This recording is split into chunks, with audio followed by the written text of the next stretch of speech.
கிறிஸ்துக்குள் மிகவும் அருமையான சகோதர சகோதரி அன்பர்களுக்கும் பிதாவாகிய யாவே என்னும் தேவனால் இயேசு கிறிஸ்து மூலமாக அன்பின் வாழ்த்துக்கள்.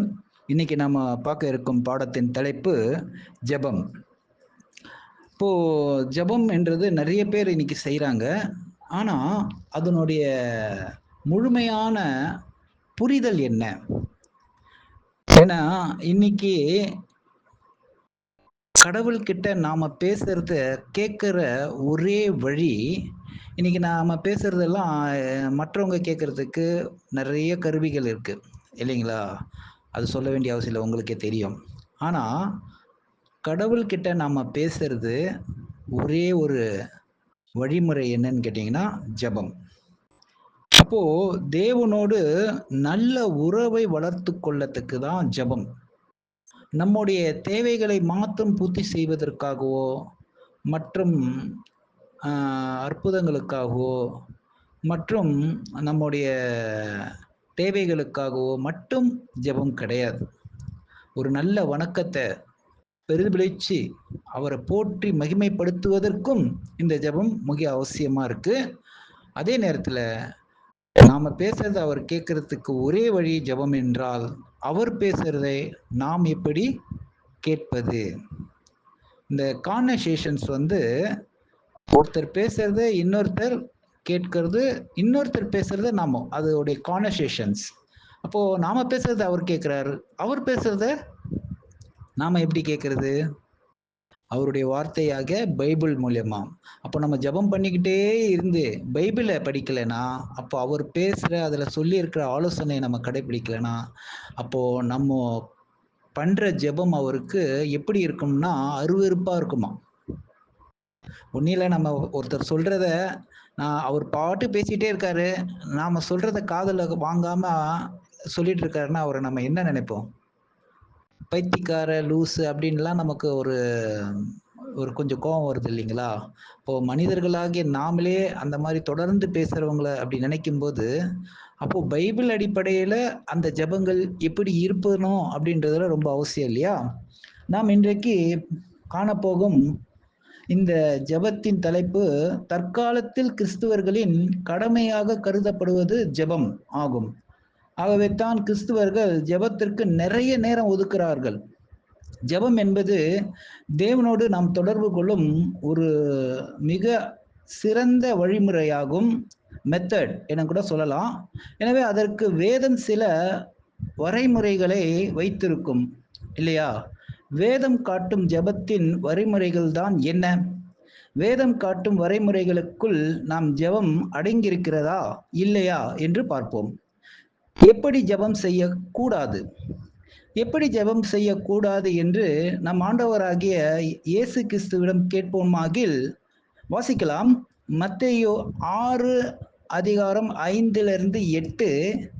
அதில் மைய கருத்து, வீண் வார்த்தைகளை அளப்பாதியுங்கள், அதிக வசனிப்பினால் தங்கள் ஜெபம் கேட்கப்படும் என்று நினைக்கிற இவர்களை நம் ஆண்டவர் அஞ்ஞானிகள் என்று குறிப்பிடுகிறார். தேவையான வார்த்தைகள், முறையான விண்ணப்பங்கள், அவர் சித்தத்திற்கு அர்ப்பணிக்கும் நமது சித்தங்கள், இவைகளே வீண் வார்த்தைகள் இல்லாத ஜெபம் என்று நம் ஆண்டவர் சொல்கிறார். யாரிடத்தில் ஜெபம் செய்ய வேண்டும்? இன்றைய கிறிஸ்துவ மண்டலத்திற்கு யாரிடம் ஜெபம் செய்ய வேண்டும் என்றே தெரிவதில்லை. வேதம் யாரிடத்தில் ஜெபம் செய்ய வேண்டும் என்று சொல்கிறது தெரியுமா? வாசியுங்கள்.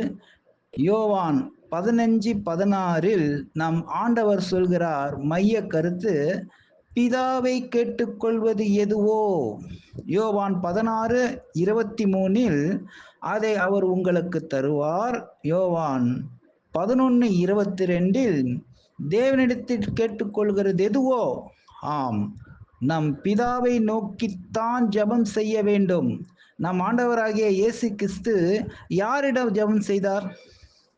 மத்தேயு 11:25 பிதாவே வானத்துக்கும் பூமிக்கும் ஆண்டவர்.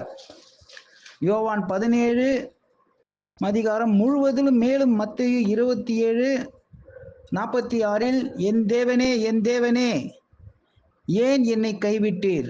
பாருங்கள், இப்படி பல இடங்களில் பிதாவாகிய தேவனிடத்தில் தான் ஜெபம் செய்கிறார். ஜெபத்தின் வரைமுறைகள். இப்படித்தான் ஜெபிக்க வேண்டும் என்று பவுல் சொல்கிறாரா? வாசியுங்கள். எபேசியர் 3:14-15 இயேசு கிறிஸ்துவினுடைய பிதாவை நோக்கி. கவனிங்க, இந்த வசனத்தினுடைய மைய கருத்து இயேசு கிறிஸ்துவினுடைய பிதாவை நோக்கி. எபேசியர் 5:20 கர்த்தராகிய இயேசு கிறிஸ்துவின் நாமத்தினாலே. கொலோசியர் 3:17 எதை செய்தாலும் அதையெல்லாம் கர்த்தராகிய இயேசுவின் நாமத்தினாலே செய்து அவர் முன்னிலையாக பிதாவாகிய தேவனை சோஸ்தரியுங்கள். பார்த்தீங்களா? நம்முடைய ஜெபம் கிறிஸ்துவின் நாமத்தினால் பிதாவை நோக்கி செய்யப்பட வேண்டும் என்று பவுல் சொல்கிறார். மேலும் ஜெபிக்கும் விதத்தை பற்றி சொல்கையில் மத்தேயு 6:6 நீயோ ஜெபம் பண்ணும்போது உன் அறை வீட்டுக்குள் பிரவேசித்து உன் கதவுகளை பூட்டி அந்தரங்கத்தில் இருக்கிற உன் பிதாவை நோக்கி ஜெபம் பண்ணு. அப்போது அந்தரங்கத்தில் பார்க்கிற உன் பிதா வெளியரங்கமாய் உனக்கு பலனளிப்பார். இங்கு கூறப்பட்டுள்ள அறை வீடு என்பது சொல்லர்த்தமான அறை வீட்டை குறிக்காமல் ஞான அர்த்தத்தின்படி நம்முடைய உள்ளம் என்னும் அறை வீட்டை குறிக்கிறது. நம்முடைய ஜெபம் உள்ளத்திலிருந்து வரும் உண்மையான வார்த்தைகளாக மட்டுமே இருக்க வேண்டும். கவனிச்சிங்களா? அப்போ உள்ளான அறை என்றது நம்முடைய இருதயத்தை குறிக்கக்கூடியதா இருக்கு. யாருடைய ஜெபத்தை தேவன் கேட்பதில்லை? நீதிமொழிகள் 28:9 வேதத்தை கேளாதபடி தன் செவியை விலக்குகிறவனுடைய ஜெபமும் அருவெருப்பானது. பார்த்தீங்களா?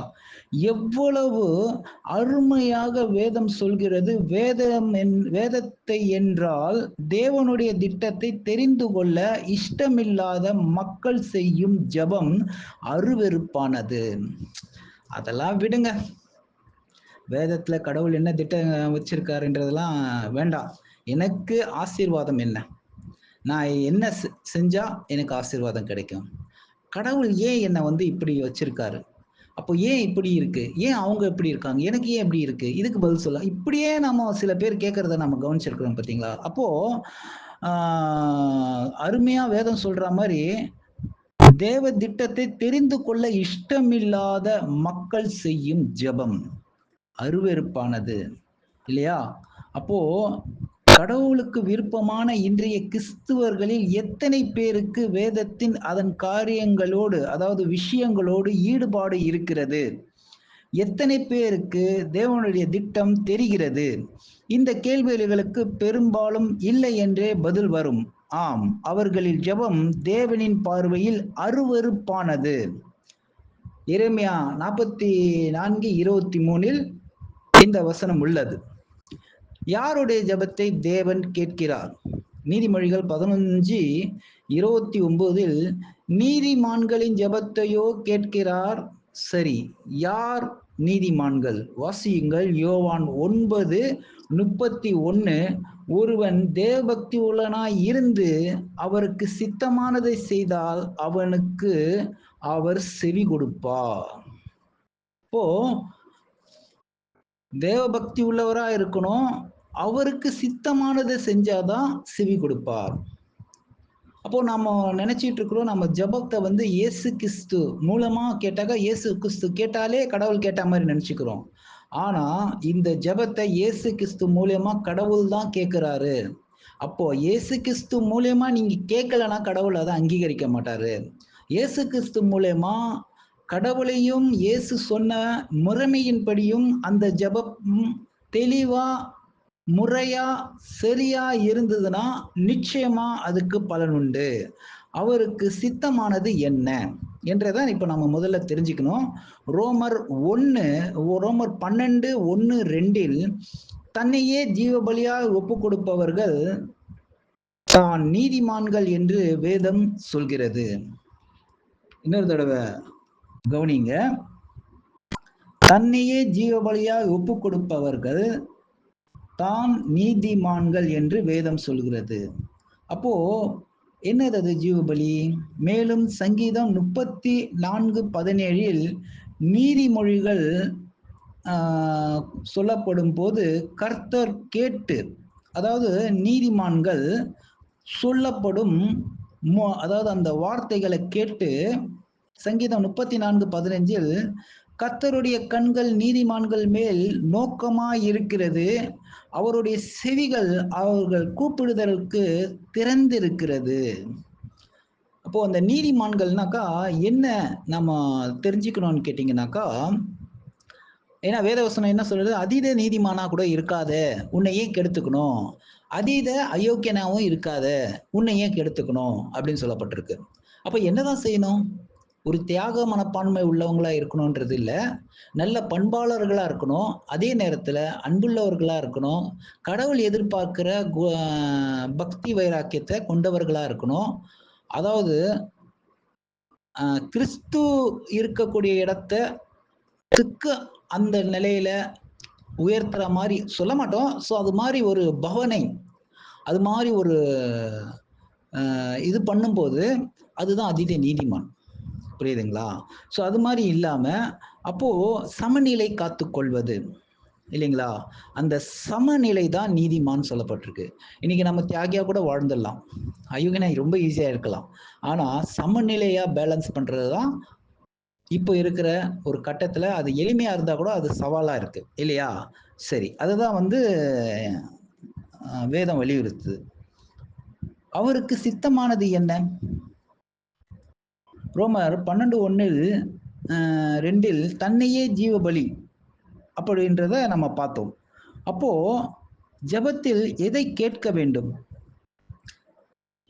இவர்களை நோக்கித்தான் நம் ஆண்டவர் சொல்கிறார். மார்க்கு 11:24 நீங்கள் ஜெபம் பண்ணும்போது எவைகளை கேட்டுக்கொள்வீர்களோ, யோவான் 15:7 நீங்கள் கேட்டுக்கொள்வதெதுவோ என்று நீதிமான்களாகிய அவர்களுக்கு மட்டுமே சொல்கிறார், அல்லாமல் உலகத்திற்கு இல்லை. அப்போ நம்ம கேட்கறதுக்கு முன்னாடி நமக்கு என்ன தேவைன்றது தெரியும். அப்போ இது நீதிமான்களுக்கு உட்படுத்தக்கூடியதா இருக்கு. ஜெபத்தில் எதை கேட்க வேண்டும்? நீங்கள் எதை கேட்டாலும் என்று சொன்னார் அல்லவா? எதை கேட்க வேண்டும் சொல்கிறார் தெரியுமா? லூக்கா 11:13, யோவான் 14:16 பரிசுத்த ஆவியை எங்களுக்கு தர வேண்டும் என்று தான் கேட்க வேண்டும் என்று சொன்னாரே தவிர உலக காரியங்களுக்கு இல்லை. அப்படி என்றால் உலக காரியங்களை கேட்கக்கூடாதா?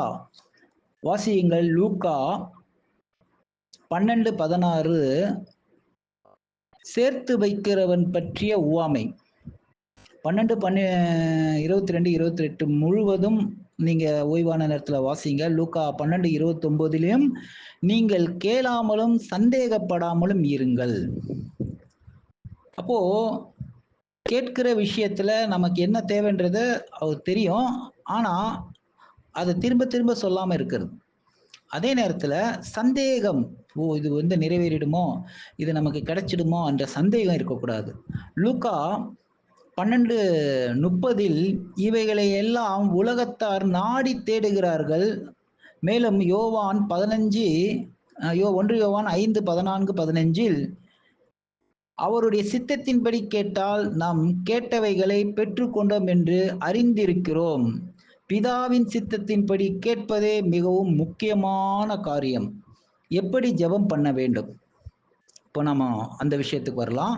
இப்போ எப்படி கேட்கணும்? பிதாவின் சித்தத்தின்படி கேட்பதே மிகவும் முக்கியமான காரியம். அப்போ அதை பத்தி, அந்த சித்தம் என்னன்றதை பத்தி நம்ம வேதத்துல படித்து தெரிஞ்சுக்கணும். ஸோ அதை பத்தியும் நம்ம வரக்கூடிய காலகட்டத்துல படிக்கலாம். அப்போ இப்போ முக்கியமா எப்படி ஜெபம் பண்ண வேண்டும் என்ற கேள்விக்கு நம்ம பதில் காணலாம்.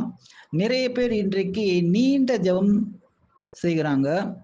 ஆனால் பிரசங்கி 5:2 தேவ சமூகத்தில் உன் வார்த்தைகள் சுருக்கமாய் இருப்பதாக. மேலும் எபிரேயர் 11:6 தம்மை தேடுகிறவருக்கு பலனளிக்கிறார் என்றும் நாம் விசுவாச ஜபத்தோடு தேடுபவர்களே நீதிமான்கள் என்று வேதம் தெளிவாக குறிப்பிடுகிறது. அதாவது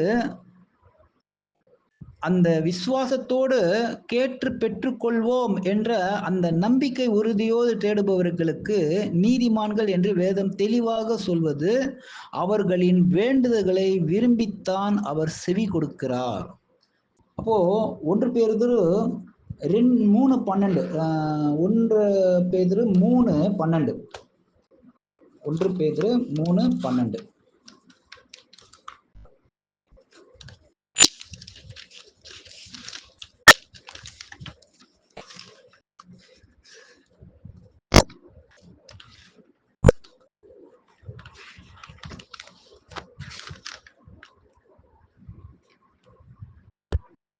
கர்த்தருடைய கண்கள் நீதிமான்கள் மேல் நோக்கமாய் இருக்கிறது, அவருடைய செவிகள் அவர்கள் வேண்டுதல்களுக்கு கவனமாய் இருக்கிறது.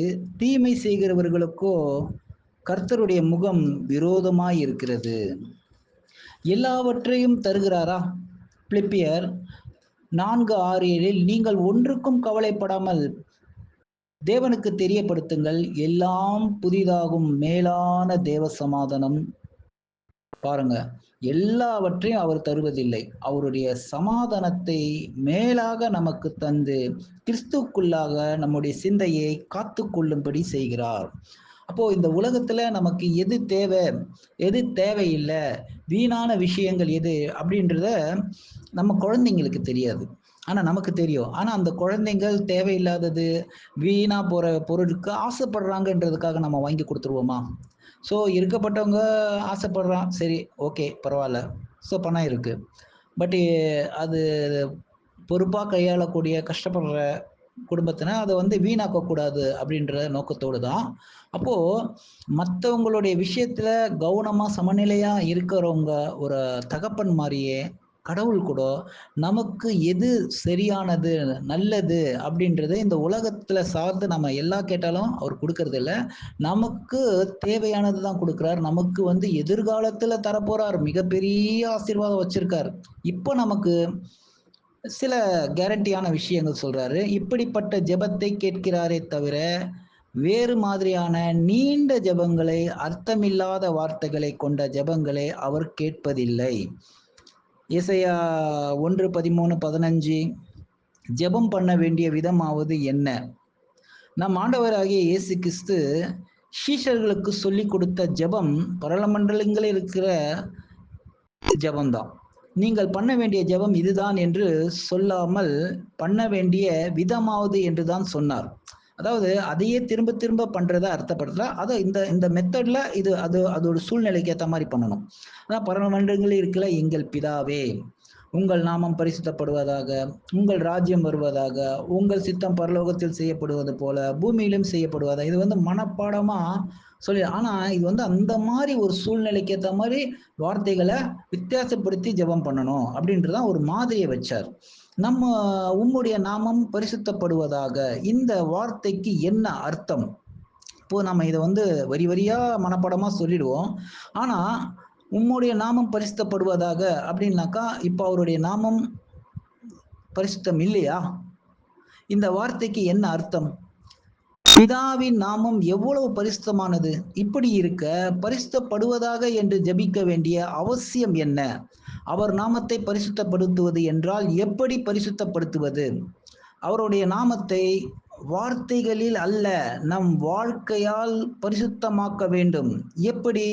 1 யோவான் 3:18 கிரேகினாலும் உண்மையினாலும் செயல்களினாலும் உண்மைகளினாலும், மேலும் யோவான் 12:28 இயேசு கிறிஸ்து உமது செயல்களினால் நாமத்தை மகிமைப்படுத்தும் என்றார். அப்போது மகிமைப்படுத்தினேன், இன்னமும் மகிமைப்படுத்துவேன் என்ற சத்தம் வானத்திலிருந்து உண்டானது. அப்போ அவருடைய நாமத்தை மகிமைப்படுத்தும், இன்னமும் மகிமைப்படுத்துவேன் அப்படின்ற ஒரு வாக்குறுதியும் கிடைச்சது. அப்போ எப்படி இயேசு கிறிஸ்து பிதாவின் நாமத்தை மகிமைப்படுத்தினார்? சிலுவை பரியந்தம் பலியின் ஜீவியத்தை அவர் காண்பித்தார். நாமும் பலியின் ஜீவியம் வாழ்ந்தால்தான் பிதாவின் நாமத்தை மகிமைப்படுத்த இயலும். அப்படி வாழ்கிறோமா என்று நினைத்து பார்த்து சொல்ல வேண்டிய ஜெபத்தின் வார்த்தைகள் இவை. உம்முடைய ராஜ்யம் வருவதாக. கவனிங்க. பிறகு அவரது சித்தத்தை உணர்ந்து அவரது சித்தம் விரைவில் நிறைவேற அவரது ராஜ்யம் வர ஜெபிக்க வேண்டும். அவரது சித்தத்திற்கு நமக்கும் உள்ள தொடர்புக்கும் அவருடைய சித்தம் சீக்கிரமாய் நிறைவேற நமக்குள்ள பங்கை நினைத்து ஜெபிக்க வேண்டும். ஏனெனில் தேவனுடைய ராஜ்யம் பூமியில் வர முதலில் ராஜாக்கள் தயாராக வேண்டும். அதுதான் 1,44,000 பேர். இந்த பாடத்தை கேட்காதவங்க கவனிச்சிடுங்க. ஏன்னா அது 1,44,000 பேர் என்ற எண்ணிக்கையே, அதாவது அந்த தயாராக அந்த அவருடைய ராஜ்யத்திற்கு தயார்படுத்துற இந்த எண்ணிக்கை, இதனுடைய குணலட்சணத்தை பத்தி நான் ஒரு ஆடியோ போட்டிருக்கேன். அதை கேட்காதவங்க கேட்டுருங்க, இல்லைனாக்கா கமெண்ட்ஸ்ல போட்டீங்கன்னா நான் அனுப்பிச்சு விடுறேன். ஏன்னா 1,44,000 பேரும் 12 குணலட்சணங்களும். இப்போ இது கேட்காதவங்க கேட்டுருங்க. அப்போ உம்முடைய சித்தம் பரமண்டலத்தில் செய்யப்படுகிறது போல அப்படின்னும் போது பிதாவுடைய சித்தம் பூமியிலே நிறைவேற அவருடைய ராஜ்யம் இந்த பூமியில் ஸ்தாபிக்கப்பட ஜெபிக்க வேண்டும். பாத்தீங்கன்னாக்கா இன்னைக்கு ராஜ்யம் பாத்தீங்கன்னாக்கா இன்னைக்கு மனிதர்களுக்கு எதுவுமே கொடுக்க முடியல. நீங்க பாத்தீங்கன்னாக்கா ஒண்ணுமே இல்லை.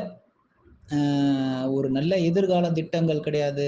இதை சரியா செய்வோமா செய்ய மாட்டோமா என்ற வாக்குறுதியை சரியா நிறைவேற்றுவோமா நிறைவேற்ற மாட்டோமா, ஒரு ஒரு ஒரு சாதாரண அன்றாட விஷயங்களுக்கு அந்த அந்த சுகந்த சலுகை கூட கிடையாது. அதனுடைய ஒன்றும் இல்லை. இப்போ விலைவாசியை ஓரளவுக்கு குறைக்கணும். ஏன்னா வருமானங்களை கொஞ்சம் உயர்த்தணும். அப்போ மக்கள் ஒரு கம்ஃபர்ட் ஃபீல் பண்ணுவாங்க. இது ஒரு சின்ன விஷயம்தான். இதை கூட இன்றைய அரசாங்கத்துல செய்ய முடியல. அதுக்கு பல குற்றச்சாட்டுகள் வைக்கிறாங்க, பல காரணங்கள் சொல்றாங்க. எவ்வளவு ஒரு அவல நிலை இல்ல. ஆனா இதெல்லாம் கடவுள் நம்ம சொல்றதுக்கு நம்ம கேட்கறதுக்கு முன்னாடியே எக்கச்சக்கமா செய்ய போறார். சோ ஏழை பணக்காரர்கள் இல்லாத ஒரு சமத்துவம், யார்கிட்டயும் பாகுபாடு இல்லாத ஒரு பூரண அன்பு, பார்த்தீங்களா, நல்ல ஒழுக்க பண்புகள், இதுதான் எங்க பார்த்தாலும் தென்படும். மிருகத்தனமான செயல்கள் கிடையாது. அப்போ அந்த மாதிரி ஒரு ராஜ்யத்திற்காக தான் இந்த 1,44,000 பேர் ஏன் தேவைப்படுறாங்க, இதனுடைய விஷயம் தேவ திட்டம் என்ன என்றதை வரக்கூடிய காலங்களில் நம்ம பார்க்கலாம். உம்முடைய சித்தம் பரலமண்டலத்திலே செய்யப்படுகிறது போல பிதாவுடைய சித்தம் பூமியிலே நிறைவேற அவருடைய ராஜ்யம் இந்த பூமியில் ஸ்தாபிக்கப்பட ஜெபிக்க வேண்டும். எங்களுக்கு வேண்டிய ஆகாரத்தை இன்று எங்களுக்கு தாரும். உமக்கு என்ன தேவை என்று நாம் கேட்பதற்கு முன்னமே பிதாவுக்கு தெரியும் என்று மத்தேயு 6:8 சொல்கிறார். நம் ஆண்டவர் பிறகு ஏன் ஆகாரம் வேண்டும் என்று கேட்க சொன்னார் இல்லையா? இப்படி நம்ம ஒரு கேள்வியை கேட்டு, பிரியமானவர்களே, உலகத்துக்குரிய ஆகாரம் அல்ல, இது ஆவிக்குரிய ஆதாரமான வசனங்கள் வேண்டும் என்று தினமும் கேட்க சொல்கிறார். இப்போ அன்றன்றைக்கு எனக்கு தர வேண்டிய ஆகாரத்தை தாருங்கள் என்றால், இப்போ நம்மளால ஒரு சாப்பிடாம இருக்க முடியுமா? 3 வேளையும் சாப்பிட்றோம், 3 வேளையும் குடிக்கிறோம் இல்லையா? அப்போ அது ஆட்டோமேட்டிக்கா நமக்கு கிடைக்காது, ஒரு பெரிய விஷயம் இல்லை. அன்றன்றைக்கு எங்களுக்கு தர வேண்டிய ஆகாரம், அன்றன்றைக்கு வழிநடத்தக்கூடிய வேத வசனங்கள் நாங்க கேட்டு பயனடைவதற்கு எங்களுக்கு கொடுங்க. அதான் மத்தேயு 4:4 சொல்லப்பட்டிருக்கு. எங்கள் கடனாளிகளுக்கு நாங்கள் மன்னிக்கிறது போல எங்கள் கடன்களை எங்களுக்கு மன்னியுங்கள். அப்போ நன்றாக யோசிங்க. நாங்கள் மன்னிப்பது போல நீங்கள் எங்களுக்கு மன்னியுங்கள் என்பது சரியான முறையா?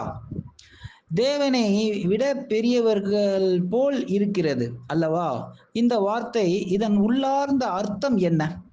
இதை அப்படியே திருப்பி வாசியுங்கள். எங்கள் கடனாளிகளுக்கு மன்னியாதிருக்கிறது போல எங்களையும் மன்னியாதிரும். ஆனா உண்மையிலுமே அதுதானே நடக்குது இல்லையா? யோவான் 20:23 மற்றும் லூக்கா 17:3-4 மன்னிப்பின் அவசியத்தை வலியுறுத்துகிறார்.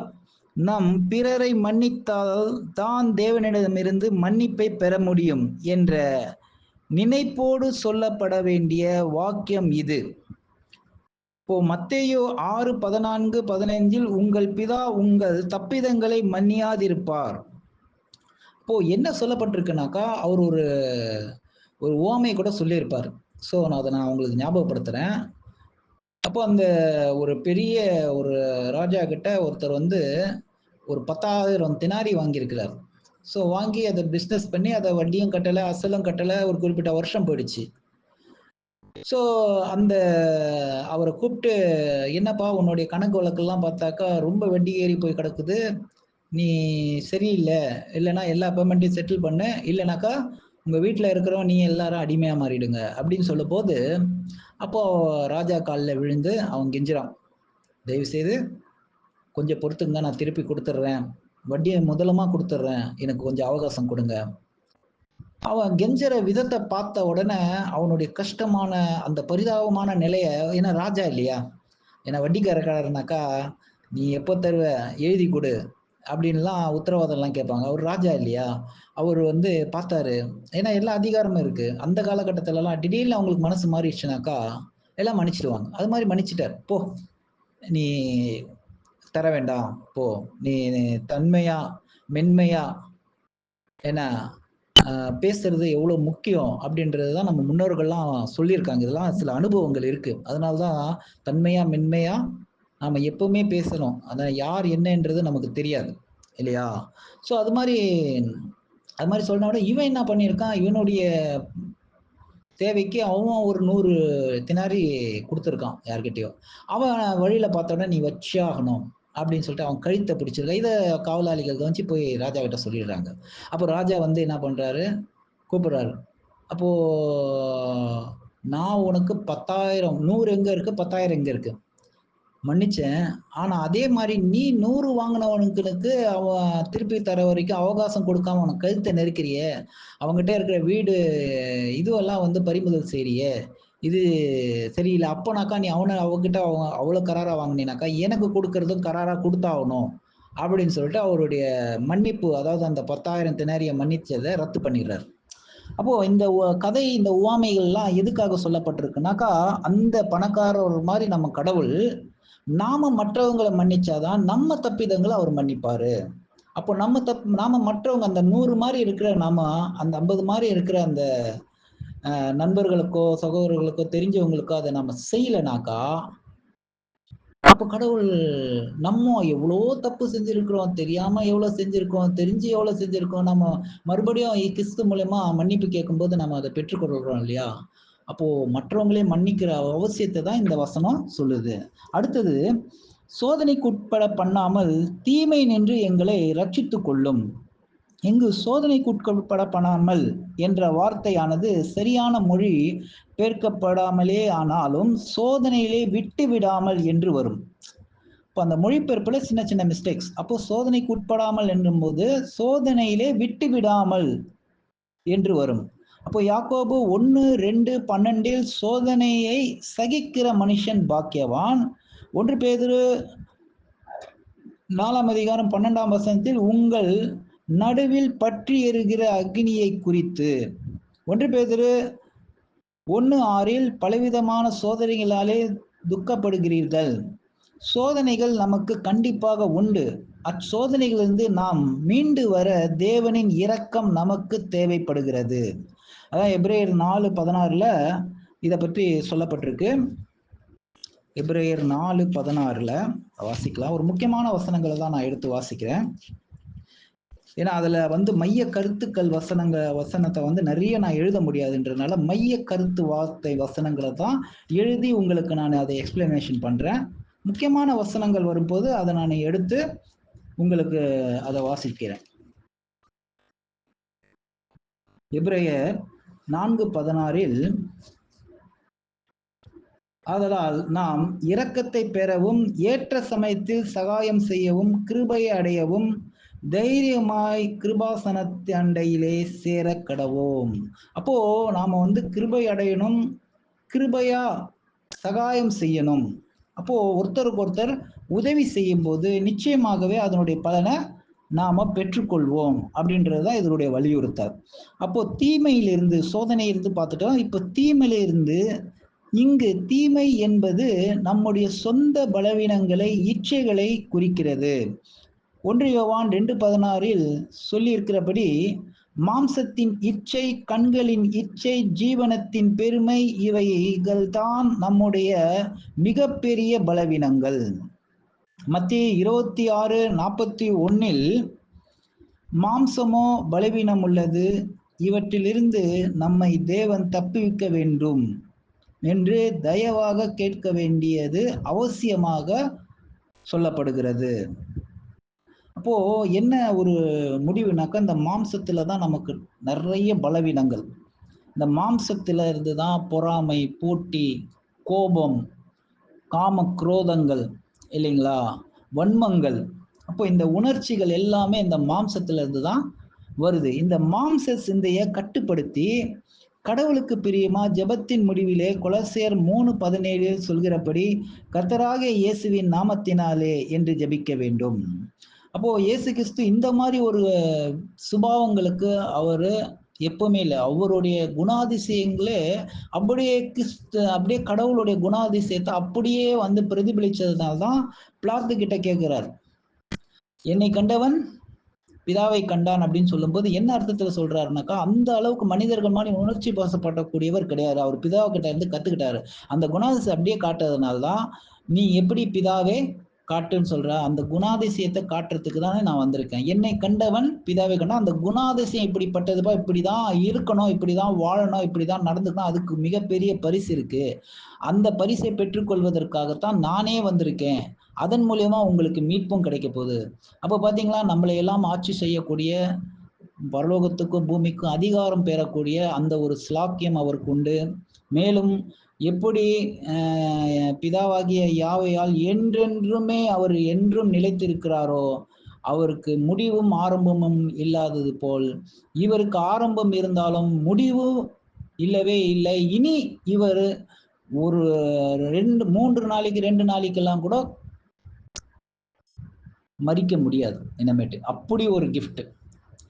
கடவுள் மாதிரி அவருக்கும் என்றென்றும் ஆன வாழ்க்கை, பல அதிகாரங்கள் கடவுள் அவருக்கு கொடுத்திருக்கிறாரு. அப்போ இந்த ஒரு ஸ்லாக்கியம் நாமளும் பெற வேண்டும், ஜெபிக்க வேண்டும்.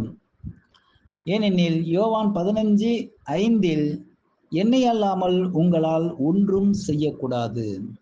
அப்போ ஏன்னா கிறிஸ்து மூலமா தான், ஏன்னா நம்ம கடவுள் நேரடியா கடவுள்கிட்ட நம்ம வழிபடுறதுக்கோ போகிறதுக்கோ, ஏன்னா நாம பாவிகளா இருக்கிறோம். ஸோ கடவுளுடைய நீதி அப்படின்றது வந்து ஒரு 4 குணாதிசயத்தை பத்தி நாம போன பாடங்கள்லாம் பார்த்தோம். அதுல நீதி, அன்பு, ஞானம், வல்லமை. அதுல பாத்தீங்கன்னா நீதி அப்படின்ற ஒரு ஸ்தானத்துல அப்போ அந்த கிறிஸ்து அந்த ரத்தம் கொடுத்து நிக்கிறதுனால, இப்போ நீதிக்கு வந்து தப்பு பண்ணா அது பாவம் செஞ்சா கொன்னுடும். நீதி அதான். இன்னைக்கு ஒருத்தர் கொலை செஞ்சாக்கா அவங்கள மரண தண்டனை உண்டு இல்லையா, அந்த சட்டங்கள் அவர்கிட்ட தான் தான். அந்த நிலையில வந்து நமக்கு வந்து இயேசு கிறிஸ்து தன்னுடைய ரத்தம், எப்படி அந்த ரத்தத்துல உயிர் இருக்கோ, அந்த நீதி அந்த ரத்தம் இதை பார்த்த உடனே அப்போ அது வந்து மனிதர்களை கொள்ளாது. அதே மாதிரி நீதியாக இயேசு கிறிஸ்து மூலமா நம்ம கடவுள்கிட்ட, நமக்கும் கடவுளுக்கும் மத்தியஸ்தரா கிறிஸ்து இருந்து நமக்கு அநேக ஆசீர்வாதங்கள் நம்ம ஜெபத்தின் மூலமா பெறுவதற்கு, மேலும் யாக்கோபு 5:14 எண்ணெய் பூசி ஜெபிக்கும்படி சொல்லப்பட்டுள்ளது. இதன் உண்மையான பொருள் என்னவெனில், வியாதியஸ்தர்கள் ஆவிக்குரிய பலவீனங்களை குறிக்கும். எண்ணெய் பரிசுத்த ஆவியை குறிக்கும். அப்போ வியாதி என்றது வந்து ஆவிக்குரிய பலவீனங்கள். அப்போ சில குணாதிசயங்கள், பண்பற்ற தன்மைகள், இன்னும் பார்த்தீங்கன்னாக்கா புரிஞ்சு கொள்ள முடியாத பைபிளில் உள்ள விஷயங்களை புரிஞ்சுக்கிறது, மற்றும் சொல்லர்த்தமான நிறைய அர்த்தங்களே, தீர்க்க தரிசனங்களை, இப்படி நிறைய விஷயங்கள்ல நம்ம புரிதல் இல்லாத வியாதி என்பதன் கிரேக்க பதம் கம்னோ, வியாகுலம். பரிசுத்த ஆவியின் வழிநடத்துதல் இல்லாமல் சோர்வுற்று தவறு செய்பவர்களுக்கு பரிசுத்த ஆவியின் வழிநடத்துதலை தரும்படி நாம் ஜெபிக்கலாம். முடிவாக அப்போஸ்தலர் பவுல் 1 தெசலோனிக்கேயர் 5:17 இடைவிடாமல் ஜெபம் பண்ணுங்கள் என்று சொல்கிறார். அப்படி என்றால் நாள் கணக்காக என்று அர்த்தம் அல்ல. நம்முடைய ஆண்டவராகிய இயேசுவை போல அனுதினமும் தேவனோடு தொடர்பில் இருக்கும்படியாக ஜெபம் செய்ய வேண்டும். அனுதினம் மாத்திரமில்ல, நம் வாழ்க்கையே ஜெபமாக அமைய வேண்டும். தேவன் தாமே நம்மை வழிநடத்துவாராக. தேவனுடைய கிருபை நம் அனைவரோடும் இருப்பதாக. இந்த ஜெபத்தை பற்றி ஒரு சுருக்கமான பாடத்தை நாம் நிறைய வசனங்கள் நேரம் இப்போது இல்லாததனால் பார்க்க முடியவில்லை. அந்த வசனங்களை நான் உங்களுக்கு அனுப்பி வைக்கிறேன். உங்க வேதத்திலிருந்து எடுத்து படித்து ஜெபம் செய்வதனுடைய அவசியத்தின், அந்த வசனத்தின் எப்படி ஜெபமாக அமைய வேண்டும் என்பதை நாம் புரிதலோடு தேவனிடம் ஆசி பெற்று கிறிஸ்து மூலமாக மேலும் வளர தேவன் தாமே கிறிஸ்து மூலமாக ஆசீர்வதிப்பாராக. ஆமென்.